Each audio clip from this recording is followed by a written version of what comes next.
सुप्रभात साथियों, शब्द शुद्धि के भाग 2 में फिर से आपका स्वागत। मैं राजेश कुमार। लीजिए हल करते हैं उन प्रश्नों को जो कई बार परीक्षाओं में आकर के हमारे दिमाग में प्रश्न चिन्ह लगा देते हैं। देखिए, ये कुछ संख्याएं मैंने लिखी हैं और इन संख्याओं में इनके सामने जो शब्द हम लिखेंगे इनका हिंदी में रूपांतरण शब्दों में, तो वो एक ऐसा है कि जिसके लिए हमें कई बार परेशान हो जाना पड़ता है। तो इनको हम ठीक करते हैं। देखो, ये है 2। अब हिंदी में 2 लिखते हैं हम शब्दों में, तो 2 पर एक मात्रा हो या 2 मात्रा हो, ये हमारे दिमाग में एक भ्रम पैदा हो जाता है जो हमें शुद्धता की ओर नहीं ले जाता है। तो चलिए अपन शुद्धता की ओर चलते हैं। देखिए, ये है 2, तो इसको इस तरह से हम लिखेंगे 2। ये इसका शब्दों में रूपांतरण हो गया। अब 6, ये इसका शुद्ध रूप है 6। इसका शुद्ध रूप होगा 6। 6 विसर्ग लगाकर लिख देते हैं तत्सम रूप, वो प्रचलन में लिखित रूप में नहीं, बल्कि यही हमें इसको ऐसे लिखना है 6। और 9, इस पर हमें 2 मात्राएं लगा करके लिखना है 9। इस पर एक नहीं बल्कि इस पर 2 मात्राएं लगेंगी 9। तो 2, 6, 9। और ये है 10। ये देखिए, ये 10 इस तरह से लिखा जाएगा। क्यों लिखा जाएगा? क्योंकि यदि हम कोई सामासिक शब्द लिखते हैं जैसे दशानन, तो उसमें हम पहला तालव्य श लिखते हैं, और जब हम इसको गणना के रूप में लिखते हैं तो हम इसका सरल रूप ये लिखते हैं जो कि हमारी हिंदी भाषा में प्रचलित है। अब कई बार बच्चों में भ्रम हो जाता है कि 10 लिखें तो श पहला लिखें या तीसरा लिखें, यानी वो तालव्य लिखें या ये दंते लिखें। तो हमें इस दंते स को ही शुद्ध करना है। ये परीक्षा में, प्रतियोगी परीक्षाओं में, आरपीएससी कंपटीशन में भी आ सकता है, क्योंकि आजकल हम देख रहे हैं कि परीक्षाओं में जो प्रश्न आते हैं विषय के, उनकी कोई सीमा नहीं रही है। पता नहीं कहां से कैसे आ जाते हैं। तो ज्यादातर ऐसे शब्द आ जाते हैं जो हमारे रोजमर्रा में चलते हैं, लेकिन हम उनकी ओर ध्यान नहीं देते हैं। हमें उनकी ओर ध्यान देना है। ये है 39। इसको हम लिखेंगे, शुद्ध रूप होगा इसका 39 नहीं बल्कि 39। 39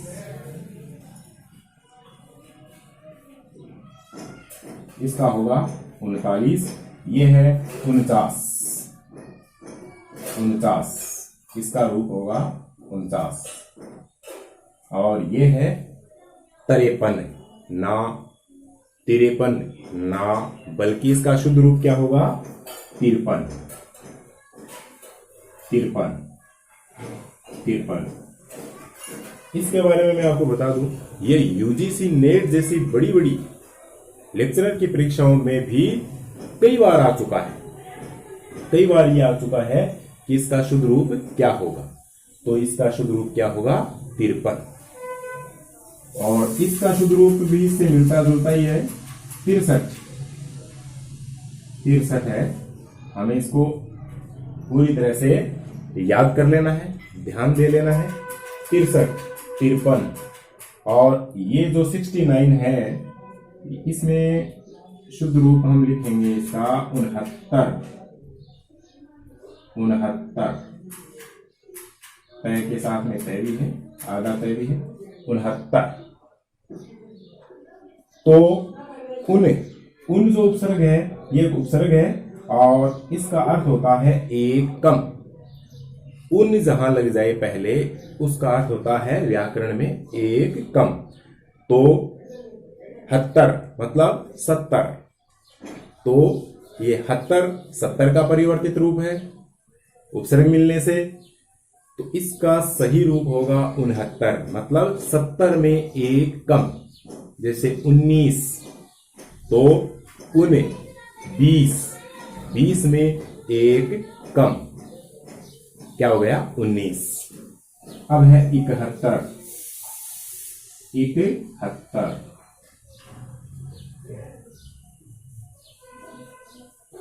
71, 1 और 70 क्या हो गया 71। ये है 88 बोलते हैं हम। और एक बड़ी बात है कि जैसा हम बोलते हैं, हमारी परंपरा बन जाती है कि जैसा हम बोलते चले आ रहे हैं, हम लिखने में भी उसी को शुद्ध करेंगे। और प्रश्न बनाने वाला इस बात का ध्यान रखता है, वह हमारी इस मनोविज्ञान पर चोट करता है कि प्रचलन में लोग बोल रहे हैं 88, तो वह ए आधा ठे या सी वो लिखेगा, तो हम तुरंत उसको पेपर में उस विकल्प को सही कर देंगे। तो ये ठीक नहीं, बल्कि शुद्ध क्या है 88। 88 ये देखिए 88, ठीक है। अब अगला शब्द है रचयिता। रचयिता नहीं बल्कि शुद्ध होता है रचयिता। रचयिता यह अनेक बार परीक्षाओं में आ चुका है, और परीक्षाओं में ही आए इसीलिए हमें तैयारी नहीं, बल्कि हमें, क्योंकि हिंदी हमारी भाषा है और हमें इसका सबसे ज्यादा उपयोग करना होता है, तो हमें इसके शुद्ध उच्चारण और शुद्ध लिखित रूप का पूरा ध्यान रखना है। साथियों, विद्यार्थियों, ध्यान दें आप, रचयिता, क्योंकि हम बोलते हैं ना तो थोड़ा सा इसमें जोर आता है, परेशानी होती है। हम बोल जाते हैं रचयिता, हम रचयिता बोल जाते हैं, तो हम लिखते भी रचयिता है, और विकल्प में आता है, ऑप्शन में सामने आता है, रचयिता को ठीक कर डालते हैं। ध्यान देने की आवश्यकता है, रचयिता। अब है इसी की तरह से ये है कवियत्री, बोलते हैं, बोलने में आसान कवियत्री होता है। कवियत्री बोलना मुश्किल है और वही शुद्ध है, तो हमें शुद्ध लिखना है। शुद्ध क्या होगा, क व ये और त्री, कवियत्री, ये इसका शुद्ध रूप है। अतिशोक्ति, अतिशोक्ति, अतिशयोक्ति,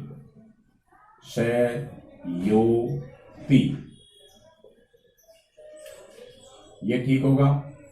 ये क्यों ठीक होगा मैं बताऊं कि इसलिए ठीक होगा कि अतिशयोक्ति में संधि है, और इसका पहला शब्द है पूरा अतिशय, जोड़ उक्ति, ए जोड़ उ बराबर ओ, ये गुण संधि का उदाहरण है। और पहला शब्द है अतिशय, जिसका अर्थ होता है बढ़ा चढ़ाकर। उक्ति यानी बात, कोई बात बढ़ा चढ़ाकर कही जाती है, तो वह कथन क्या कहलाता है, अतिशयोक्ति। ये एक अलंकार भी है। तो विद्यार्थियों, ये इसका शुद्ध रूप है अतिशयोक्ति। अभ्यारण्य, ये बोलने में सरल है, इसीलिए क्या हम अभ्यारण्य को शुद्ध करते हैं, जबकि शुद्ध इसका रूप है अभय जोड़ अरण्य, अभयारण्य, ऐसे अभयारण्य। ये ध्यान देने की बात है, ये भी कई बार परीक्षाओं में आ चुका है। इनमें से सारे शब्द लगभग बार बार परीक्षाओं में आ जाते हैं। तो ये अभयारण्य, और इसके बाद में जिजीविषा। ये देखिए, जिजीविषा, जीने की इच्छा, इसमें मात्राएं छोटी बड़ी फिर छोटी, ऐसे। तो मात्राएं क्या छोटी बड़ी होती है लगातार, तो उसमें दिक्कत हो जाती है ना, दिमाग में स्थिर नहीं हो पाता कि कैसे। तो इसका अभ्यास जरूरी है, कि बार बार देखने की जरूरी है। जिजीविषा इस तरह से लिखा जाएगा, कई बार आ चुका है। और इसमें इस वीडियो को आप पूरा देखें, बार बार देखें, समझें। कई कई कई, ये देखिए इसका शुद्ध रूप ये होगा कई कई। पहले दो मात्राएं हैं, फिर ये, तो उच्चारण होगा इसका कई कई। हम बोलते हैं के कई, इसीलिए हम गलत कर बैठते हैं। त्योहार, न्योछावर, पड़ोसी, इसमें त्योहार में एक मात्रा और न्योछावर में एक मात्रा, और साथ ही मैं बता दूं आपको पड़ोसी, इसमें भी एक मात्रा, ऐसे। तो इन तीनों में दो दो मात्राएं प्राय कर हम लगा देते हैं, जो अनुचित होती है। याद रखना है, सावधानी के साथ इन शब्दों को लिखना है। त्योहार, न्योछावर, पड़ोसी, एक एक मात्राएं हैं। दुरावस्था, इसका शुद्ध होगा दुरावस्था। दुरावस्था इसलिए होगा क्योंकि दुर उपसर्ग है र हलंत है, सामने अवस्था है, दोनों को मिलाएंगे तो र पूरा हो जाएगा। दुरावस्था, दुरावस्था अनुचित है, अशुद्ध है, शुद्ध दुरावस्था रखें। आशीर्वाद का शुद्ध रूप हम देखते हैं कि इस वा पर र होगा, ये इसका शुद्ध रूप है। और ये तो पता नहीं कितनी बार परीक्षाओं में आ चुका है। अधिशासी, अधिशासी के लीजिए, इसका शुद्ध रूप ये है। इसमें इतना सा ध्यान रखना है कि ये जो स है अंत में, ये मूर्धन्य में होकर के इसमें दंत्य होगा, क्योंकि ये अधि उपसर्ग है शासन में, तो इसमें ये दंत्य से आएगा। इतना हमें अच्छे से ध्यान रखना है। रुपया, ये हम पता नहीं कितनी बार देख चुके हैं, हजारों बार ये शब्द हमारे सामने आता है, नोटों पर, सिक्कों पर लिखा मिलता है, लेकिन हम इसमें रू बड़ा शुद्ध कर सकते हैं, जबकि इसमें रू छोटा होता है। आप देखना ध्यान पूर्वक, रू छोटा है ना। ये रू क्या है, ये तो होता है छोटा और ये होता है बड़ा, इसलिए छोटा रू और बड़ा रू, इनका बड़ी सावधानी से हमें ध्यान रखने पर ये चीजें समझ में आएंगी। छोटा रू है उसमें मोड़ नहीं होता है, बड़े रू में मोड़ होता है। आगे देखेंगे हम दिनांक, दिन जोड़ अंक, तो दीर्घ स्वर संधि, इस पर अनुस्वार आएगा। ध्यान रखना साथियों, दिनांक शब्द है वह है दीर्घ स्वर संधि का उदाहरण है, उस पर चंद्र बिंदु हम लिखते हैं तो गलत है। अध्यापकगण भी दिनांक में यदि चंद्र बिंदु लिख देते हैं तो विद्यार्थियों के दिमाग में वैसा ही बैठ जाता है। तो दिनांक अनुस्वार लगाएं। अहिल्या शुद्ध होता है अहल्या, अहल्या, गौतम ऋषि की पत्नी अहल्या, अहल्या। तो देखते हैं हम, अहल्या ठीक होता है अहिल्या की जगह। और अगला शब्द है अनाधिकार, शुद्ध होगा अनधिकार, अनधिकार शुद्ध इसलिए होगा क्योंकि अन उपसर्ग है, हलंत है न के, और साथ में अधिकार शब्द मिला है, इसलिए न ही बनेगा, ना नहीं बनेगा, तो अनधिकार शब्द शुद्ध होगा। आखिरी, आखिरी की जगह शुद्ध होता है आखिरी, आखिरी शब्द। युधिष्ठिर, युधिष्ठिर नहीं युधिष्ठिर, युधिष्ठिर शब्द शुद्ध होगा युधि धन स्थिर, व्यंजन संधि, तो युधिष्ठिर ऐसे लिखना है। अंताक्षरी बहुत ही इंपॉर्टेंट शब्द है, बड़ा महत्व रखता है, इसका शुद्ध रूप होगा अंत्याक्षरी, अंत्याक्षरी। अंत्य क्योंकि अंतिम अक्षर से शुरू होने वाली है, अंत्य धन अक्षरी, तो अंत्याक्षरी। ये जो आधा न है पंचम वर्ण, इसकी जगह हम यहाँ पर अनुस्वार लगा करके लिखें तो भी शुद्ध होता है, लेकिन अंताक्षरी नहीं अंत्याक्षरी, अंत्य जोड़ अक्षरी, दीर्घ स्वर संधि। अब है उज्ज्वल, ये बड़ा महत्वपूर्ण शब्द है, अनेक बार आने की इसकी परंपरा सी बन गई है। ये देखिए उज्ज्वल लगभग परीक्षाओं में आ जाता है। उज्ज्वल, इसमें दोनों जयादे होंगे क्योंकि व्यंजन संधि उद जोड़ ज्वल। पूजनीय, पूजनीय नहीं होता है पूजनीय, ऐसे पू बड़ा होता है। और पूज्य, पूज्य लिखते हैं तो उसमें भी पू बड़ा होता है, आधा जय और ये पूज्य, और पूजनीय है ना ऐसे। लेकिन पूज्यनीय नहीं होता, पूज्य में नीय नहीं जुड़ता, वो अशुद्ध हो जाता है पूजनीय। और श्रृंगार, ये देखिए ये बहुत ही महत्व रखने वाला शब्द है, ज्यादा से ज्यादा परीक्षाओं में आ चुका है। श्रृंगार, इसमें ये तो है शय आधा, इसके नीचे री और फिर श्रृंगार ऊपर अनुस्वार, इसका शुद्ध रूप ये है साथ, इसमें तो शय रे री श्रृंगार हो गया। अब है संन्यास, ये शब्द संन्यास, इसमें दो रूप हैं, स पर अनुस्वार सम जोड़ न्यास, या फिर इसमें दो आधे न लगा करके हम लिख सकते हैं संन्यास। ये दोनों रूप शुद्ध हैं क्योंकि इसका विश्लेषण हम करें तो इसमें होता है सम मैं हलन, सम जोड़ न्यास, सम उपसर्ग है न्यास में, तो मैं है वह है सामने वाले पंचम वर्ण के रूप में आएगा, सामने वाला पंचम वर्ण है न, तो इसकी जगह या तो ये अनुस्वार रहेगा या फिर इस न के कारण ये मैं है वह भी न में ही परिवर्तित हो जाएगा। संन्यास दोनों शुद्ध है, ये गलत। उपरोक्त, उपरोक्त नहीं होता है उपर्युक्त। आज हम देखते हैं कि पढ़ा लिखा वर्ग